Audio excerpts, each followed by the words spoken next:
Kinakailangan ng mamaalam ng kilalang aktres sa seryeng pinapanood ng marami dahil sa health condition nito.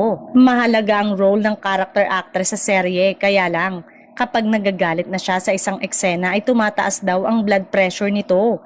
Bagay na ipinag-aalala ng co-actors niya at ng buong production. Ang galing-galing pa naman ng character actress kapag eksena na niya dahil talagang tiklop ang lahat maliban sa co-actor niyang lagi niyang inaaway.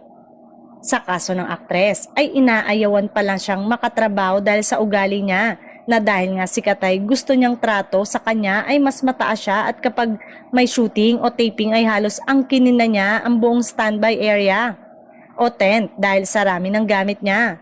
Kulang na nga lang daw ay dinala niya ang buong bahay niya. Nang minsan magsabi ang kanyang co-actors na halos same age sila, ay pabalang na sumagot ang aktres at kaunting space lang ang ibinigay sa katrabaho niya. Hindi na nagsumbong sa production ang co-actor ng aktres dahil ayaw niya ng issue dahil hindi rin naman sila sanay sa ganong senaryo.